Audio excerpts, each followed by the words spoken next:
ছাত্ৰ ছাত্ৰীসকল, আজি আমি অতি গুৰুত্বপূৰ্ণ বিষয় এটা আলোচনা কৰিম। আলোচনাৰ বিষয় হৈছে বজাৰ।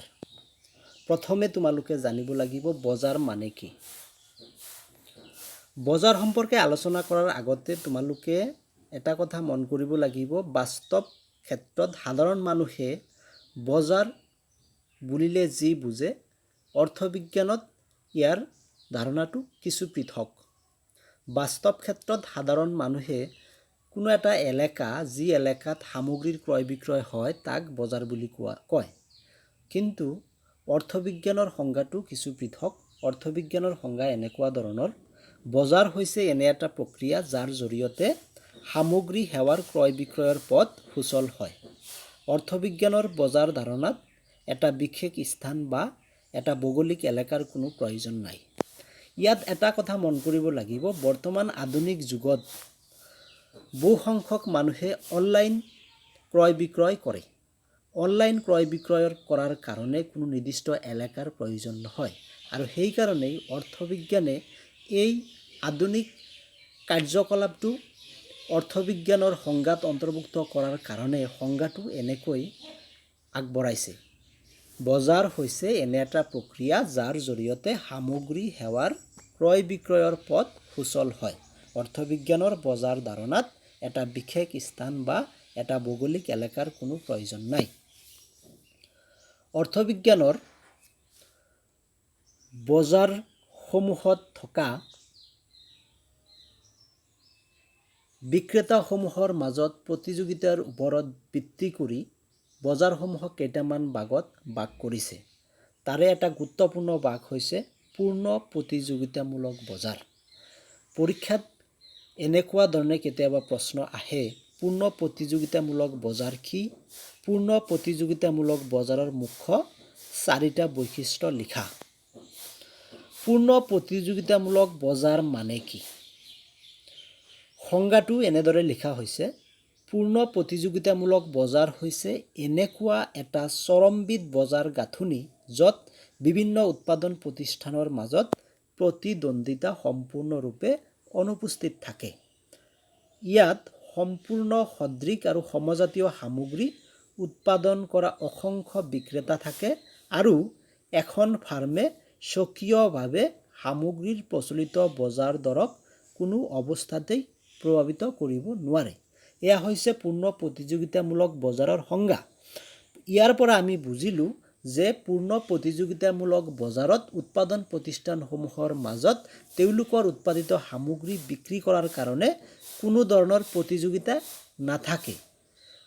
বিক্ৰেতাসমূহৰ মাজত, অৰ্থাৎ ফাৰ্মসমূহৰ মাজত উৎপাদিত সামগ্ৰীসমূহ বিক্ৰী কৰাৰ কাৰণে কোনো ধৰণৰ প্ৰতিযোগিতা নাথাকে, আৰু ফাৰ্মসমূহে সদৃশ আৰু সমজাতীয় সামগ্ৰী উৎপাদন কৰে। ইয়াৰ লগতে পূৰ্ণ প্ৰতিযোগিতামূলক বজাৰত অসংখ্য, অৰ্থাৎ বহু সংখ্যক বিক্ৰেতা থাকে, আৰু বিক্ৰেতাই প্ৰচলিত বজাৰ দৰক প্ৰভাৱিত কৰিব নোৱাৰে। অৰ্থাৎ বিক্ৰেতাই পূৰ্ণ প্ৰতিযোগিতামূলক বজাৰত চাহিদা আৰু যোগানৰ ভিত্তিত যি দৰ নিৰ্ধাৰণ হয়, সেই দৰক ইফাল সিফাল কৰিব নোৱাৰে। এয়া হৈছে পূৰ্ণ প্ৰতিযোগিতামূলক বজাৰৰ সংজ্ঞা। পূৰ্ণ প্ৰতিযোগিতামূলক বজাৰ সম্পৰ্কে জ্ঞান আৰু স্পষ্ট হ'ব যদি এই বৈশিষ্ট্যবিলাক অধ্যয়ন কৰা যায়। প্ৰথম বৈশিষ্ট্য হৈছে বজাৰ তত্ত্ব সম্বন্ধে ক্ৰেতা আৰু বিক্ৰেতাৰ সম্পূৰ্ণ জ্ঞান থাকে। অৰ্থাৎ পূৰ্ণ প্ৰতিযোগিতামূলক বজাৰ সম্পৰ্কে ক্ৰেতা আৰু বিক্ৰেতা উভয়ৰ সম্পূৰ্ণ জ্ঞান থাকে। বজাৰত প্ৰচলিত দৰ সম্পৰ্কে, বজাৰত যি সামগ্ৰী অনা হৈছে তাৰ গুণ সম্পৰ্কে ক্ৰেতা আৰু বিক্ৰেতাৰ সম্পূৰ্ণ তথ্য বা জ্ঞান তেওঁলোকৰ মগজুত থাকে। তাৰ পিছত 2 নম্বৰ বৈশিষ্ট্য হৈছে পূৰ্ণ প্ৰতিযোগিতামূলক বজাৰত অসংখ্য বিক্ৰেতা থাকে। পূৰ্ণ প্ৰতিযোগিতামূলক বজাৰত অসংখ্য বিক্ৰেতা থাকে। পূৰ্ণ প্ৰতিযোগিতামূলক বজাৰত বিক্ৰেতাৰ হিচাপ নাই, অসংখ্য বিক্ৰেতা থাকে। তাৰ পিছৰ বৈশিষ্ট্য হৈছে সামগ্ৰীসমূহ সমজাতীয় আৰু সমগুণ বিশিষ্ট। পূৰ্ণ প্ৰতিযোগিতামূলক বজাৰত অসংখ্য বিক্ৰেতা থাকে, অৰ্থাৎ সামগ্ৰী উৎপাদন কৰা অসংখ্য ফাৰ্ম থাকে আৰু এই ফাৰ্মসমূহে যিবিলাক সামগ্ৰী বজাৰত বিক্ৰী কৰিব আনে, এই সামগ্ৰীসমূহ সমগুণ সম্পন্ন আৰু সমজাতীয়। সামগ্ৰীসমূহৰ মাজত কোনো ধৰণৰ পাৰ্থক্য নাথাকে। তাৰ পিছৰ বৈশিষ্ট্য হৈছে ক্ৰেতা আৰু বিক্ৰেতা উভয়ৰ বজাৰ গ্ৰহণকাৰিতা। অলৰেডি সংজ্ঞাটোত কোৱা হৈছে যে বজাৰত চাহিদা আৰু যোগানৰ ভিত্তিত যি দৰ নিৰ্ধাৰণ হয়, সেই দৰেই ক্ৰেতা আৰু বিক্ৰেতা উভয়ে গ্ৰহণ কৰিব লাগে। ক্ৰেতাই নিজৰ ইচ্ছা অনুসৰি সামগ্ৰীৰ দাম কমাব নোৱাৰে আৰু বিক্ৰেতাই নিজৰ ইচ্ছা অনুসৰি সামগ্ৰীৰ দাম বঢ়াব নোৱাৰে। বজাৰত যি দাম প্ৰচলিত হৈ থাকে, সেই দামেই ক্ৰেতা আৰু বিক্ৰেতা উভয়ে গ্ৰহণ কৰিব লাগে। তাৰপিছত আন এটা বৈশিষ্ট্য হৈছে পূৰ্ণ প্ৰতিযোগিতামূলক বজাৰত বিক্ৰেতাৰ পৰিবহণ ব্যয় আৰু বিক্ৰী ব্যয় নাথাকে। পৰিবহণ ব্যয় আৰু বিক্ৰী ব্যয় নাথাকে। বিক্ৰেতাই যিবিলাক সামগ্ৰী উৎপাদন কৰে, সেইবিলাক সামগ্ৰী বজাৰলৈ তেওঁলোকে নিজাববীয়াকৈ কঢ়িয়াই আনে। ইয়াৰ কাৰণে তেওঁলোকে ব্যয় কৰিব নালাগে আৰু বিক্ৰী ব্যয়ো নহয়। অৰ্থাৎ কোনো এজন বিক্ৰেতাই তেওঁৰ উৎপাদিত সামগ্ৰী অধিক পৰিমাণে বিক্ৰী কৰাৰ কাৰণে কোনো ধৰণৰ বিজ্ঞাপন প্ৰচাৰ কৰিব নালাগে। বজাৰত যিমান ইচ্ছা সিমান সামগ্ৰী তেওঁ প্ৰচলিত দৰত বিক্ৰী কৰিব পাৰে। তাৰ পিছৰ বৈশিষ্ট্য হৈছে পূৰ্ণ প্ৰতিযোগিতামূলক বজাৰত ফাৰ্মসমূহৰ মুক্ত প্ৰৱেশ আৰু মুক্ত প্ৰস্থানৰ সুবিধা থাকে। পূৰ্ণ প্ৰতিযোগিতামূলক বজাৰত বিক্ৰেতা এজনে সামগ্ৰী বিক্ৰী কৰিবলৈ কোনো ব্যক্তিৰ পৰা পাৰ্মিশ্যন ল'ব নালাগে বা সামগ্ৰী উৎপাদন কৰা বন্ধ কৰি যেতিয়া বজাৰৰ পৰা প্ৰস্থান কৰিব, তেতিয়াও তেওঁ কোনো ব্যক্তিৰ পৰা পাৰ্মিশ্যন ল'ব নালাগে। অৰ্থাৎ পূৰ্ণ প্ৰতিযোগিতামূলক বজাৰত এজন বিক্ৰেতাই বিনা অনুমতিত প্ৰৱেশ কৰিব পাৰে আৰু বিনা অনুমতিত প্ৰস্থান কৰিব পাৰে। ইয়াৰ পিছৰ আৰু কেইটামান গুৰুত্বপূৰ্ণ প্ৰশ্ন আছে।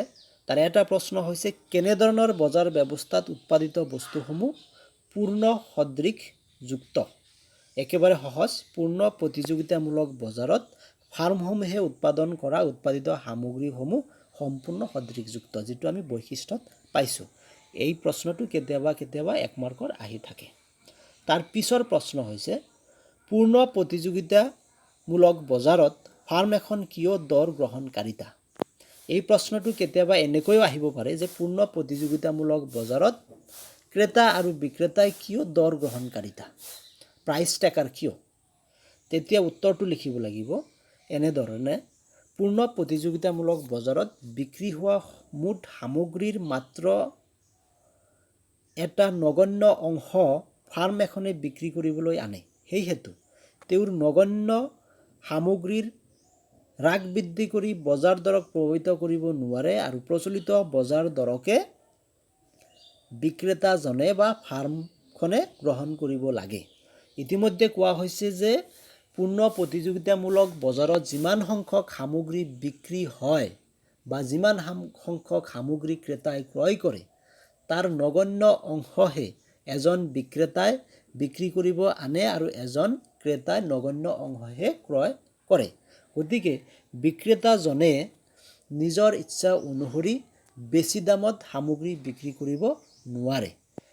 তাৰপিছত এজন ক্ৰেতায়ো অতি নগণ্য অংশহে বজাৰত সামগ্ৰী ক্ৰয় কৰে আৰু সেই নগণ্য অংশৰ ক্ৰয় বিক্ৰয়ৰ পৰিমাণ হ্ৰাস বৃদ্ধি কৰি বজাৰৰ দৰ ইফাল সিফাল কৰিব নোৱাৰে।